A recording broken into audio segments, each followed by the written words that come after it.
Hey guys, welcome back. Today I'm going to be talking about why my horse Dragon is retiring. So first off, I thought I would give you guys a little bit of a background on D and his story and kind of how we got to this point so you guys can understand a little bit more about my decision. So first off, D came into my life after my horse Roman broke his leg in 2016. A lady actually offered him to me on the owner's behalf as kind of a client training and potential resale horse. He had been living in pasture and paddock. He was out in a big loose pasture and also in a 200 by 200 paddock for close to 5 years. His prior owner had claimed him off the track as a 3-year-old and bought him for a girlfriend. It did not work out. And then he stayed there for almost 5 years. So I started working with him as a 7 turning 8-year-old. He was, I guess it was 2 weeks before his 8th birthday. So this was middle of March 2016. In that first year, well, really in the first week, it took me a lot to get him out of his paddock. He was pretty crazy. He ended up deeming himself the name Dragon pretty early on. He was just super high energy. He would trot in circles and snort and lift his tail, and I could only get him about 20 feet away from his paddock before I could really do... for the first week, I could only get him about 20 feet away from his paddock. And then it took me a while, but we ended up getting to the round pen and working some of that out. The first week was pretty interesting, to say the least. But with time, the restarting process, he was fairly simple. He's always been a very light horse. He's always been pretty hot, but very sensitive in a good way. And, I don't know, an enjoyable horse. So through the training process, I actually had seen him as a 2 foot to maybe 2'9" horse, jumpers, equitation. He wasn't very scopy. He wasn't very careful. He didn't have a huge step, but he was very honest, loved to jump, and just very light.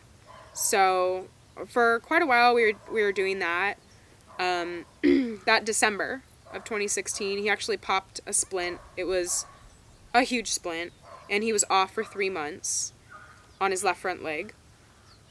And then we resumed work, did a lot of dressage with him early on, and just really worked on his rideability. That August 2017 was actually the 1st of August, was one of the first times I think I really put the fences up for him. And, I only put him to like 3 foot, 3'3". And one of the funny things about D, it just took him a lot longer to get that strength because he had done nothing for so long, that he actually ended up really showing some scope. He still wasn't very careful, but that's okay. But he had a lot of scope, and he showed a lot of promise as a now 9-year-old. So I figured instead of the commission, since his owner had, voiced to me that he wanted to sell the horse, I decided to take over on the horse, and D became mine. So that was August 2nd of 2017. Short after, I actually took him to a couple little shows. I started him very small. We did, cross rails 60s, 0.60, 0.70 meter at his first show. And then we did his second show. I think we did like the 70s, 80s, and 90s or something. He'd been schooling a lot bigger at home, but I just wanted to have a really positive experience because I thought we'd have a lot of years of this left. So I wanted to, of course, build a great foundation. He was wonderful. He's always been super professional as far as whenever we show. He really has a game face on. He never spooks at anything. He always jumps the jumps. Like, he's just really great that way. And then the next year, he actually ended up having a suspensory strain. So in, I believe it was February of 2018, he had a strain to his front left suspensory, which that left leg, as you will see, has been a bit of a trend. So my vet had recommended that we do a minimal 2 months, and then, we add as we see fit. We didn't ultrasound him just because he wasn't lame. So rest was, looking back, I probably should have ultrasounded him, but since he wasn't lame and he was just swollen, I decided to just rest him for 2 months and then, kind of tack on time on top of that. So that's what we did. And actually, that March, we ended up moving here to Willow Creek. So he was still on box rest when he came here, and I was doing hand walking and stuff, and he ended up having most of that spring off. I think it was May when I really started, like, tack walking and doing intervals again with him, and he came back great. It was very minimal, but regardless, I'm always very, very cautious with my injuries and make sure that they are, if anything, over-rested and rehabbed. He had all kinds of stuff as far as, like, K-laser, and he was on Osteon, and, all kinds of stuff. But he came back great from that. He was doing super, all that summer, probably some of the best jumping he had done. We did some shows. He did his first meter 10 that fall, I think. Fun fact, D has won every meter 10 he's ever entered. And I think we did a couple smaller shows. Again, it was hard because he had the first half of the year really off, so I was trying to get him consistent again. He went to the Thoroughbred Classic for the first time. He was just jumping really well. He ended up jumping one of his biggest fences in, I think it was November or December, and he was just doing really well. So then, fast forward to last year, 2019, in January, he pawed or reared or something through the fence in a pipe corral, which it had stud fencing, so I don't even know how it's possible. But most of the time, I have no idea how it's possible. Also, banking off his last suspensory, he did that in turnout, and he wasn't even doing anything. So it's kind of a trend that D doesn't really have to do anything to get hurt, but he gets hurt. And there's been a lot of little injuries, like getting cast and cuts and stitches and things that make absolutely no sense, but he's always been one of those horses. So, anywho, he reared over the fence, and his leg was super swollen. Had the vet out. Thought, he probably just stung himself on the back of the leg. He had a little teeny tiny puncture on the back of his fetlock. We went for a couple months, and I ended up just saying, like, hey, I want to have him x-rayed and ultrasounded. So we x-rayed him and ultrasounded him and found out that he'd actually compacted part of his sesamoid. So the sesamoid bone, instead of being completely round, was actually slightly compacted. There was no fracture, but it was slightly compacted, and a very minimal amount of the suspensory could have been injured, but for the most part, it wasn't really an issue. It was more so like the bone having to heal. So again, K-laser, we did PEMF, we did body work. I had an energy healer out. He was on Osteon, and he had a ton of rest. He was getting hand walks twice a day. We actually got all the way up to 45 minutes of hand walking twice a day, which is a first for me rehab-wise. And he said it shouldn't ever cause an issue because, one, the sesamoid was never broken. It wasn't fractured. And two, there weren't any tendons or ligaments that were injured in that, as far as we could tell. He did have some weird kind of wind puffs hanging out, but he'd always kind of been that way. A little wind puffy. So, I ended up giving him a lot of time off. It was almost, I think, like 7 months. I was kind of light riding him, tack walking in May, and there was some in June, a little in July, but really he wasn't back to, like, actual work until August. And really since then, he just hasn't been the same.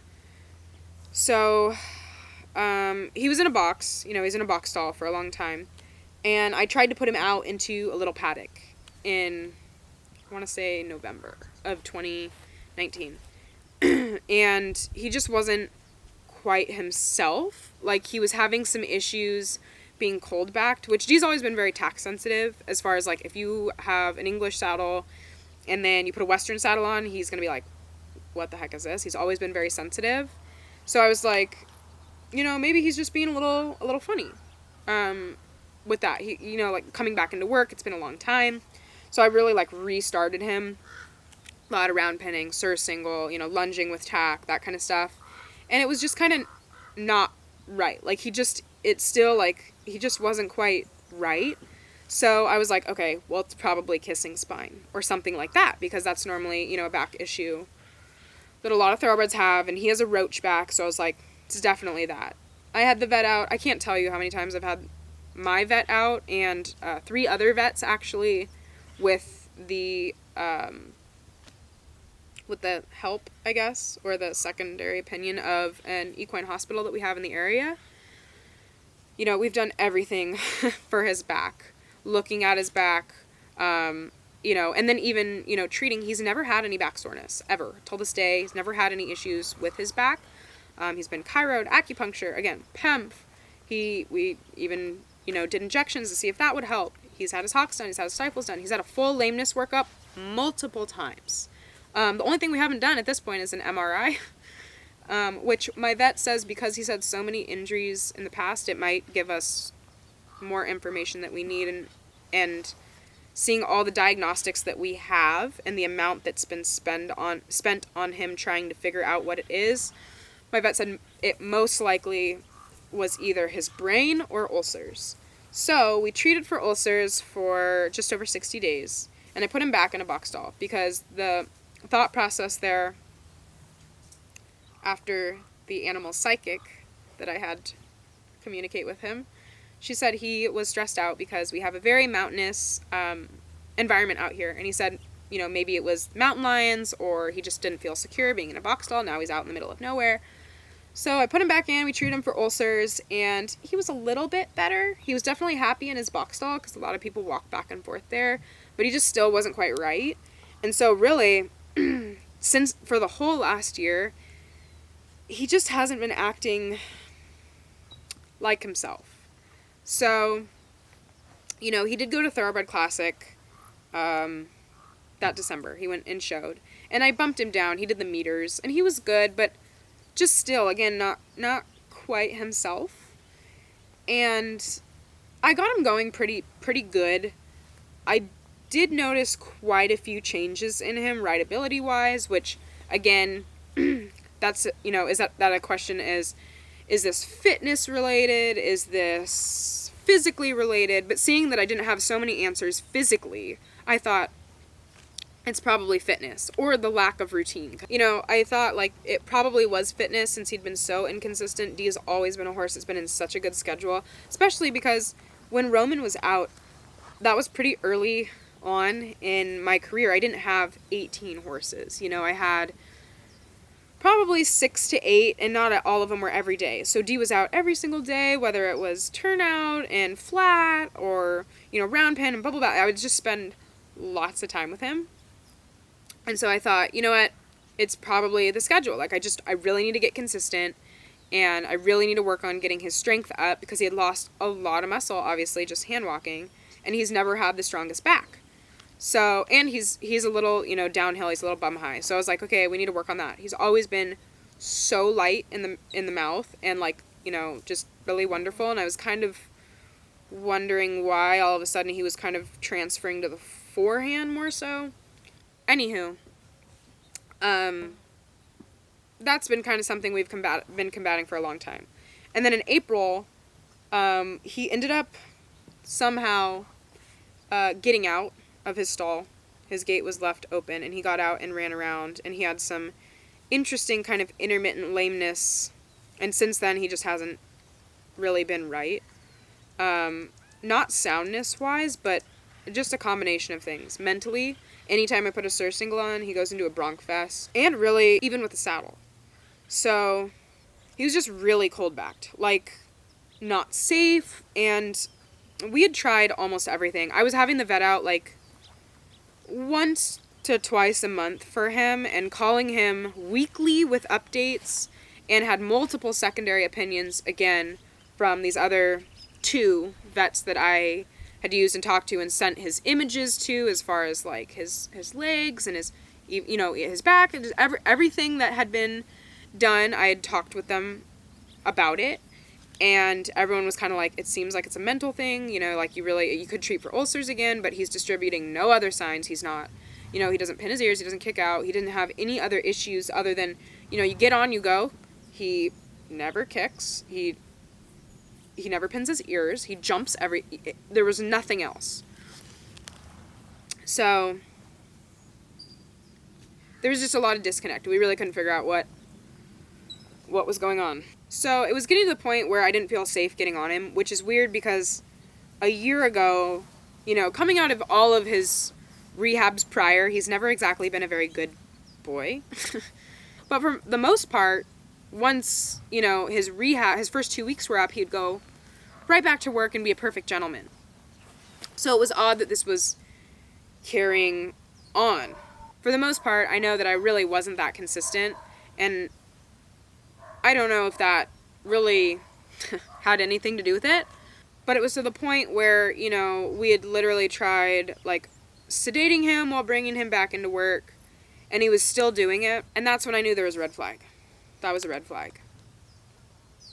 So again, called the vet, called a hospital in the area. I just didn't think he was right. And I've literally been saying this for the past, I don't know, a year, maybe longer than that now. There's just something is not right.